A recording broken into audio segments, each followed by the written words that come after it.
Well, that's the horses in, and we have been thrown into the winter routine with a bang this week.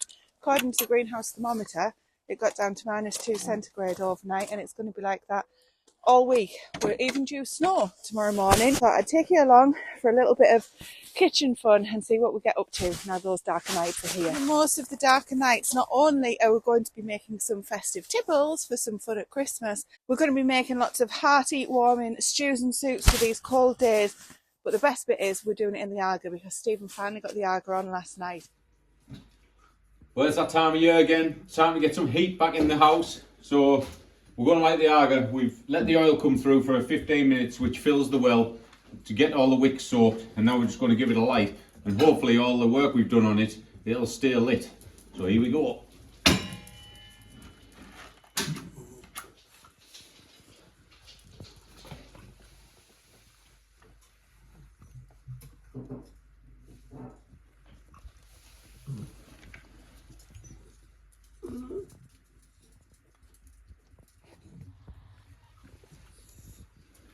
Well, that's a good sign. It's lit straight up, so obviously the wicks are covered in oil. So we'll just shut the door, check it again in 5 or 10 minutes, and just keep checking it for the next few hours to make sure that it's all lit. Here we go, ready for winter.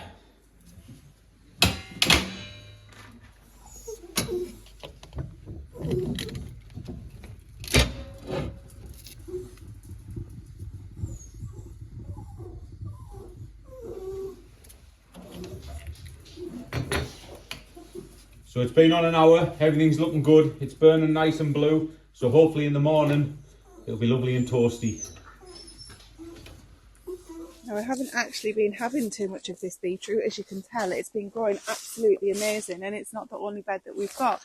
We've got another bed behind me, which probably isn't going to come too much in terms of actual beets themselves, but there's plenty of leaves which we'll be able to use. So today I'm actually after the beets themselves, because that's what we're going to be having. I'm going to be doing a tray bake in the Aga, the first proper family meal that I'll have done in it. I've already put in, do you remember the big squash that we got out of the garden that somehow we didn't see? Well, I roasted that in it. Stephen put it in half for me, and I roasted that in it, and that was my first proper roasting thing that I did in it, but I haven't prepared a meal for the family just yet. So I'm just after the golf ball size beetroot. These tops will go to the chickens, which are already waiting on the other side of the fence. This bed here is just our winter carrot bed. When I've arrived to come and pick them for winter, something else has already had them. Let's see if there's a few in this corner. Okay, salvaged a few. Could be worse. They're quite nice. You can obviously use the carrot greens if you want to, but I'm okay with giving these to the animals tonight. Absolutely perfect harvest in the middle of November. Happy days. There you go, ladies, before the rest of them here. Oh, that wasn't nice. Have you laid us any eggs? Oh, perfect. You were that excited, you've given yourself the hiccups, lass. That's some apple.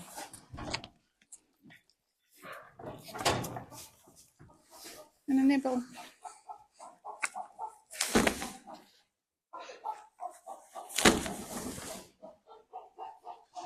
Look at the colour of you. Someone's had a good time.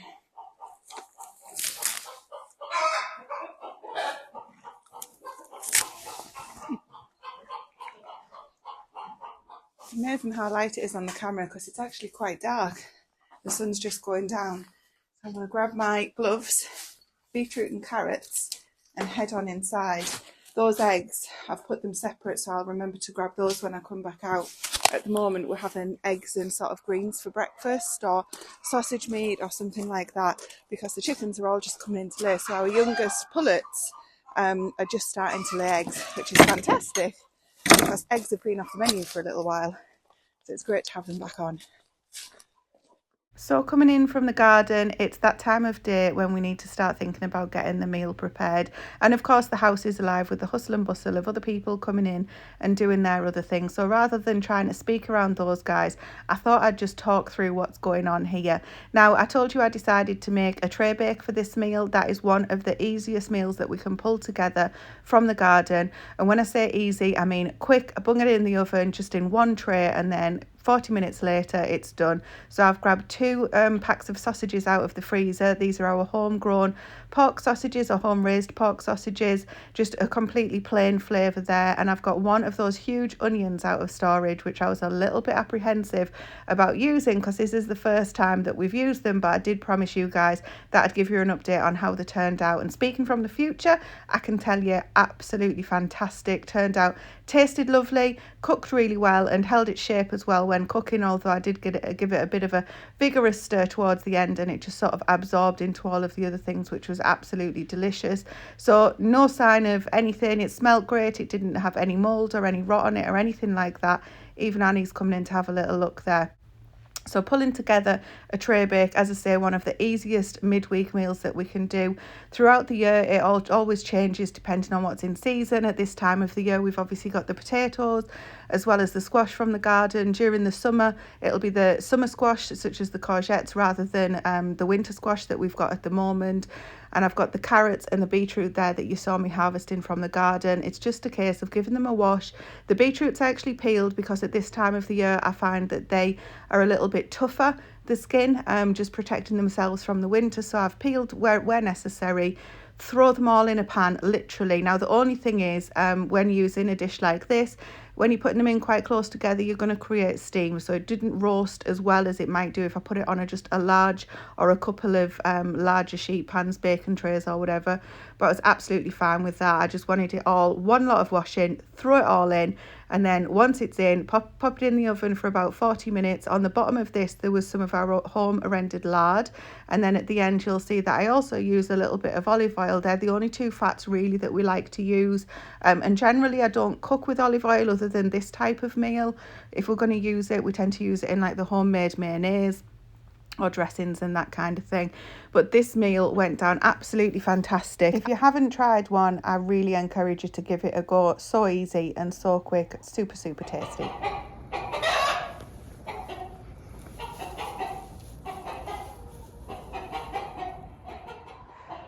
They're arguing over whose nest it is. Somehow a lot of them have got out. We're not too sure how, so I need to get them back in. But first of all, I'm doing the horses' stables while I've still got a tiny bit of daylight. I've managed to get them out in the field, dropping everything while I'm talking to you. But earlier on in this video, I said that the weather was down to minus 2.3, I think it was, degrees centigrade, and we were due some snow. Well, the snow didn't come for us here, though it has for a lot of the rest of the country. But this morning we were down to minus 6. So it's definitely, the other day was just a tester. This morning was really cold. Having said that, I sometimes find that when it's even colder on the thermometer, it actually doesn't feel that cold when you're walking out. There was no wind or anything like that, but it is chilly now, so I need to keep on moving. And then we're going to go in and see what we can rustle up on the Aga. Now, unusually today, I'm actually making just a soup enough for one person, for me. So there's only me eating this, and I've got a few odds and ends that I need to get used up. There's a potato that's starting to go squishy. I've got a really small onion that I can use for this recipe, and I've just grabbed some kale out of the garden as well. So I'm going to be making a sausage, potato and kale soup. And when I say sausage, you can use normal sausages for this. I've actually got some sausage meat that's already cooked off. I tend to do breakfast wraps for the kids so that they can kind of take them on the move or just sit and have them, heat them up themselves if they want, but I make them in advance and freeze them singularly. And I have got some sausage meat left over, some cooked sausage meat. So I'm just going to try being the operative word, because I can't always do single servings, but I'm going to try and throw a single serving together of this soup. I've made it and pressure canned it previously. It's absolutely lovely pressure canned, but let's see how this turns out on the Aga. So this is just my smallest 2-pint pan, and I've just got a smidge of home rendered lard there that I'm going to warm up while I get the onions and the potato chopped up. Well, it's very strange just cooking for one. Rarely do I ever do that. I normally batch cook and get some things in the freezers, but I wanted to show you today a kind of an example of things that we eat here on the Smallholding. Now, cooking on an Arga is a little bit different. So this is the hot plate that I'm cooking on now. So if this gets a little bit too hot, all I'll do is just turn that over to the side while I continue what I'm doing. The plate that you're stood on, when I say plate, I mean this ring here. The plate that you're stood on is a simmering plate, so it's a lot cooler. So if you want to have some milk on or something like that, you can bring it to the boil and then just leave it to simmer on the simmering plate. Now, all Arga plates will vary in the temperature that these get to. There's not a chance that I could put my hand flat on there. It looks as though I'm quite close to it. I'm actually not. It's just the camera angle. I couldn't. You'd lose your skin if you put your hand on there. So this is basically the boiling, super hot plate. But as I say, all Argas will vary in temperatures that they get to. This girl here is a lot older. Now I'm going to add a garlic clove in as well, just one. It's difficult for me just to add one garlic clove into anything, but I really do just want this to be a single serving.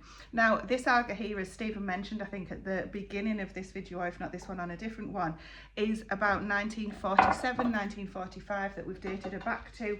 There used to be a guy that came and serviced it, and he actually reconditioned it and installed it here.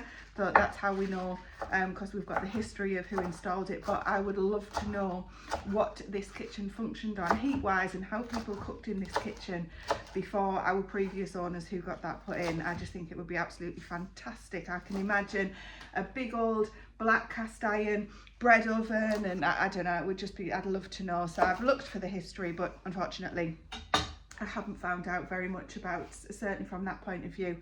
So I'm just going to chop this. I've crushed the garlic up and now I'm just chopping it. But the other things about the Arga, so at the moment I've just got the onions to the side there. This oven here on the top is what we've used. You've seen me use that for cooking the traybake. I put that on the bottom, so the actual tin goes on the very bottom so that it's got contact with the hottest part of the oven, and the temperature varies slightly from the bottom of the oven to the top. This oven doesn't run as hot as some of the other people's Argas that I've seen on some of the forums and things, but it certainly does the job for us, slow and steady. More than happy with that. If I do need something that is whacking hot, super like 240 degrees centigrade for whatever reason, I can always use the other oven that we've got, which is just over there out of shot. And people say, well, why do you want two ovens? That's an electric oven over there. This would never go off if the electricity went off. That one would. But for us, whenever the Arga's on, that is the primary source of cooking. Right, I've thrown in the potato. It's actually a red potato. I don't think I mentioned that. And I've put a little bit of garlic in there as well. We're going to season this with salt and pepper. Once we've got the stocking things in, which I'm going to go and grab a stock off the shelf now. So this is our homemade chicken stock from 2022. Yes, it's 2024 now. I'm fine with that. Bits you can see floating there are just the fat content, and this has been pressure canned. Excuse me a minute.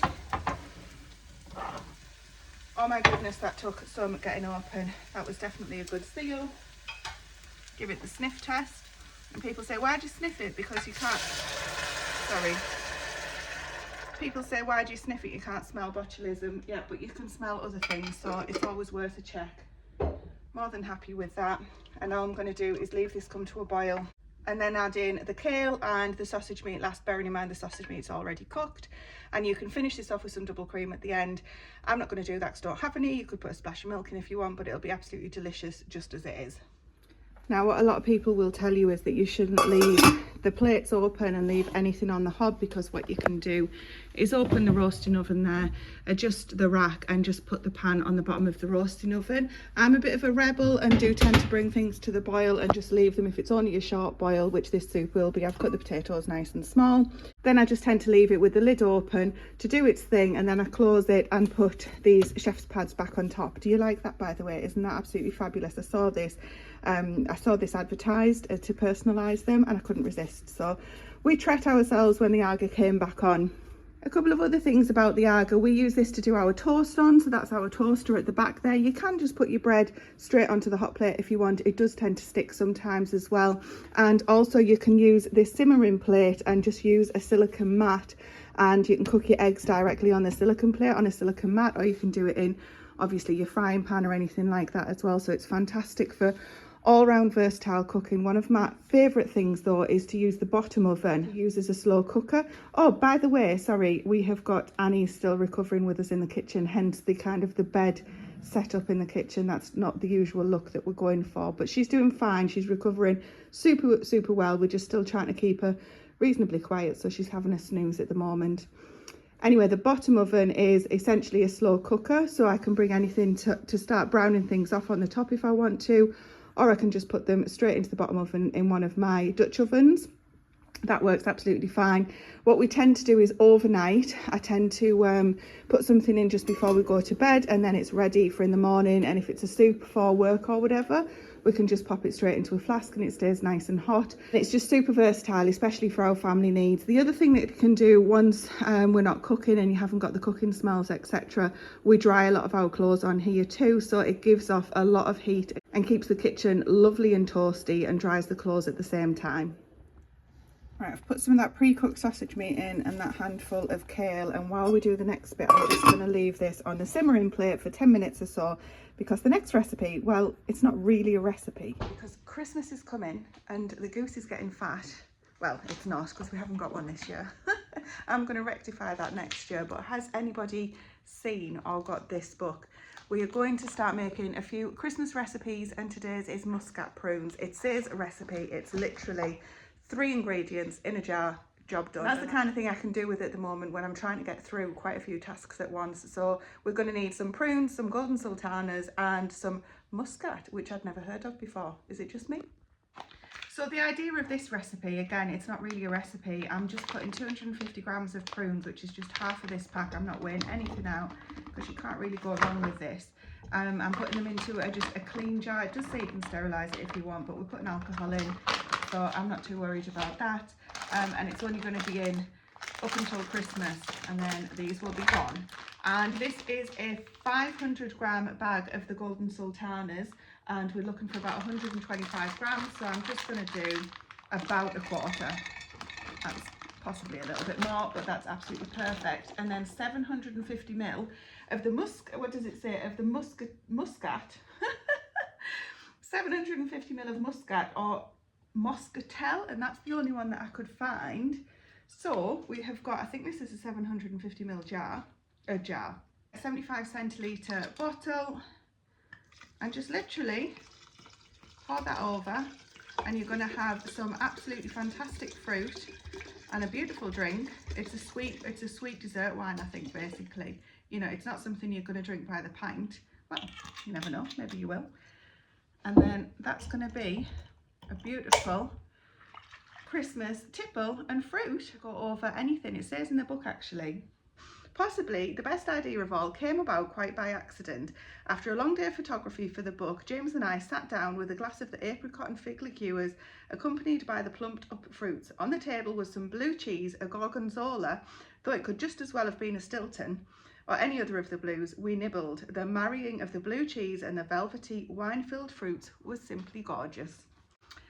I'm going to have to resist and not drink that just yet. It sounds amazing. Anyway, this will hopefully be nearly done because we've been 5 minutes or so. I'm going to give it a stir and then we're ready to eat. So thank you so much for joining me today for this kind of little how we eat from the smallholding, what we're getting in from the garden, and just a general vloggy kind of videos. So if that's your thing and you want to see what we get up to on the smallholding, or you're interested in anything that we do smallholding related, then please drop us a comment below and we'll see you on some of the future videos, hopefully. Bye for now.